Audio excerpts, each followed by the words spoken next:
Hey there, this is Emma Kong. In ancient China, people often spoke of the Four Great Beauties.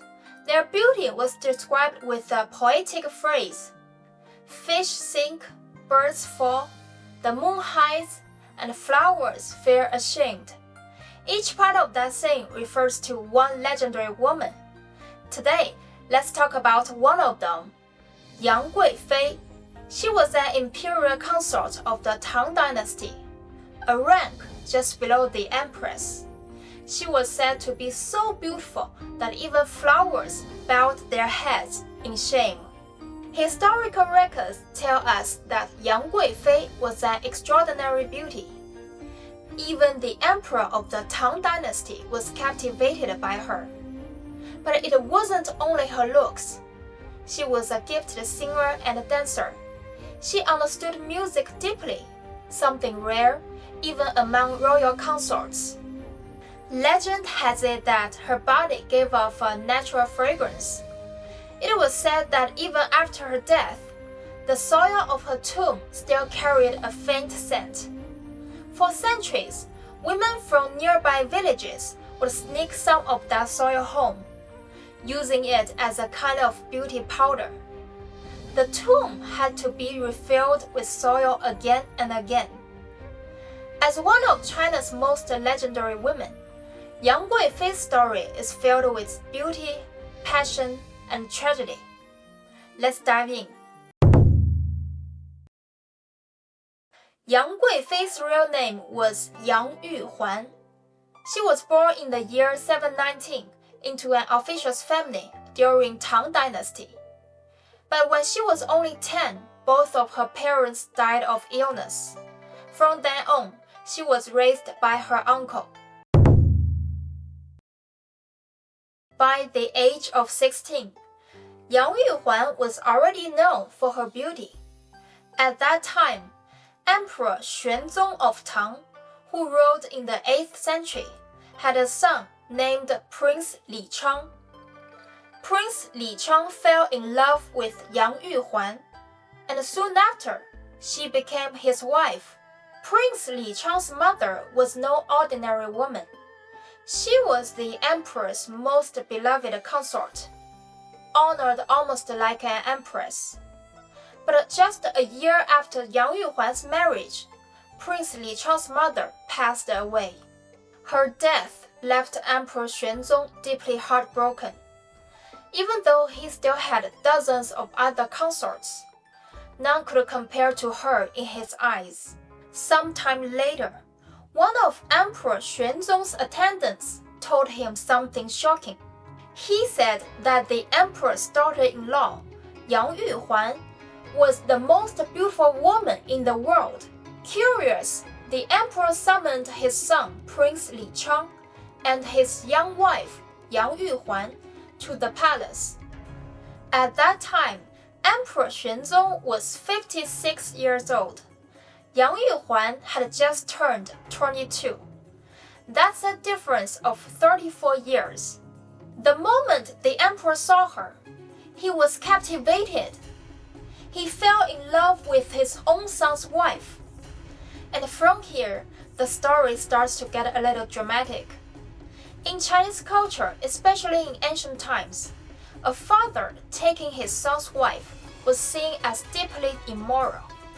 It would draw harsh criticism from the people, even if the man was the emperor himself. So, under the advice of his attendants, Emperor Xuanzong came up with a clever solution. During the Tang Dynasty, both the emperor and the aristocracy were devoted followers of Daoism.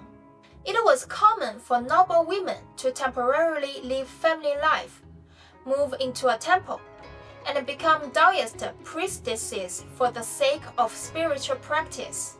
The emperor then issued a decree. Yang Yuhuan was ordered to leave her marriage with Prince Li Chang and move into a Daoist temple near the palace. There, she would live as a Daoist priestess, praying for the soul of Emperor Xuanzong's mother, Empress Dowager Do. On the surface, This looked like an act of piety. The emperor seemed to be asking his daughter-in-law to devotedly practice Daoism and pray for the soul of the late empress dowager Dou. But in reality, it was something else. By using religion as an excuse, the emperor cleverly dissolved Yang Guifei's marriage to his son. She was no longer Prince Li Chang's wife. She was now a Daoist priestess, and no longer his daughter-in-law. Of course, this was only the first step in bringing her closer to the emperor himself. While Yang Guifei was living as a Daoist priestess, the emperor often left the palace in secret, accompanied by his guards. He would slip away to the temple just to see her. Yang Guifei was gifted in music and dance. She could sing, perform, and even compose. Her artistic talent was rare among royal women throughout Chinese history. Emperor Xuanzong himself was also a true lover of the arts. From a young age, he started music, understood rhythm, and could even compose songs and perform dances. Among Tang emperors, he was considered one of the most talented in music. So it wasn't just her beauty that captivated him. The two discovered that they shared the same passion for art and music. They became not only lovers, but also soulmates. Very soon, both fell deeply in love with each other. 5 years later, Emperor Xuanzong summoned Yang Guifei back to the palace. He officially granted her the title of Guifei, which means imperial consort, one of the highest ranks a woman could hold in the palace, second only to the empress herself. Emperor Xuanzong was overjoyed. He even declared, "To gain Guifei is like gain the rarest treasure." In his excitement, he personally composed a new piece of music called The Treasure, and presented Yang Guifei with a golden box as a symbol of his endless affection. This shows just how deeply the emperor adored the woman who had once been his son's wife. As for how Prince Li Chang truly felt, history does not say. No record tells us what was in his heart. But we can all imagine. He must have been furious, yet powerless. After all, how could a son openly accuse the emperor, his own father? So he had no choice but to watch as his wife became the wife of his father.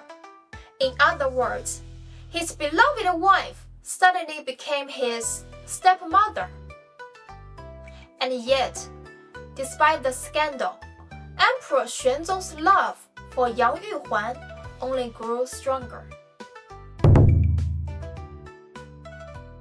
So, just how much did the emperor love Yang Guifei? It is said that she adored a fruit called the lychee, grown only in southern China. In ancient times, transportation was slow and difficult. Bringing lychees thousands of kilometers to the northern capital usually took over a month. By the time they arrived, the fruit was spoiled. So, in the capital, only the most privileged could ever taste a fresh lychee. But Emperor Xuanzong would not let distance stop him. To please Yang Guifei, he ordered an extraordinary delivery system.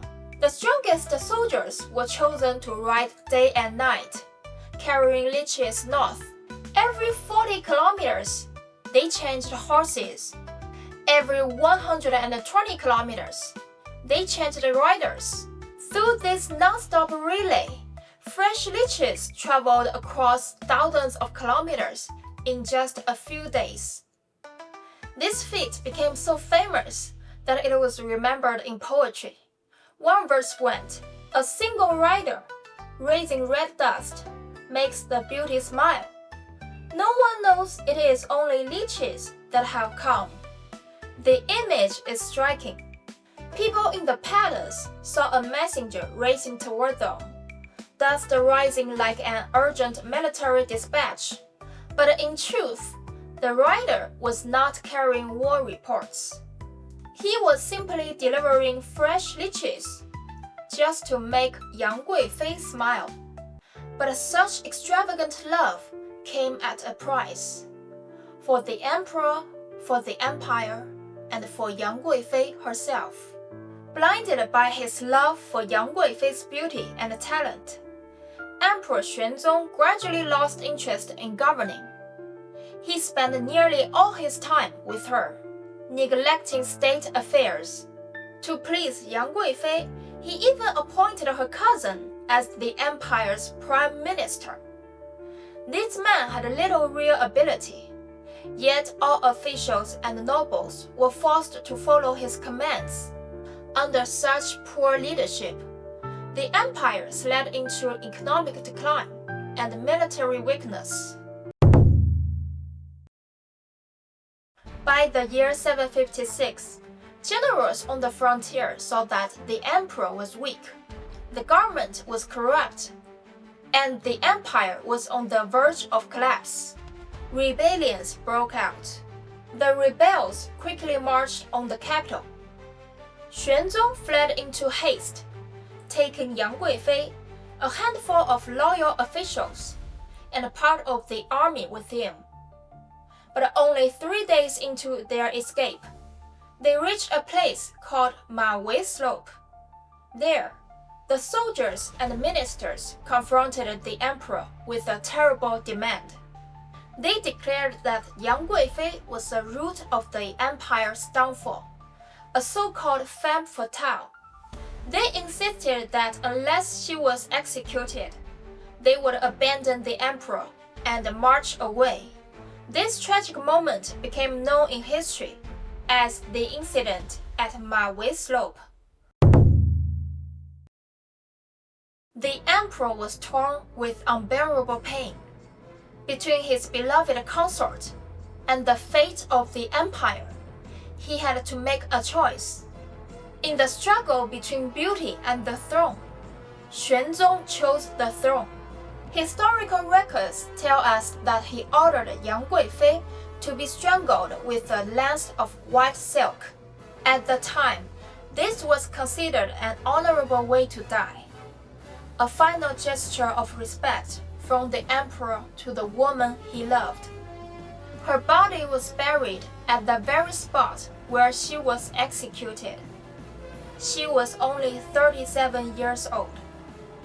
After her death, the soldiers' morale was restored. They rallied, defeated the rebels, and escorted the emperor back to the capital. For a time, peace seemed to return to the empire.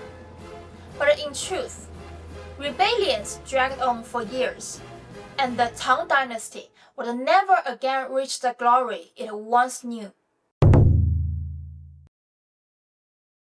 Yet the story of Yang Guifei does not end at Mawei Slope. According to another historical record, Emperor Xuanzong never stopped mourning her. He ordered his guards to retrieve her body and move it closer to the capital. But when they opened the grave, the body was gone.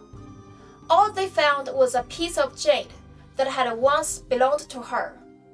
Rumors quickly spread among the people. Some said that the guards who were ordered to kill her had secretly spared her life, that she had escaped by sea and fled east to Japan. The emperor, still unwilling to give up, searched the entire empire for her.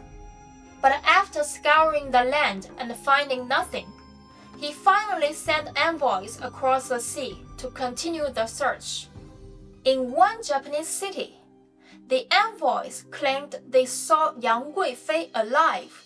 She gave them a jade helping, the very one Xuanzong had gifted her long ago, and told them to bring it back to the emperor.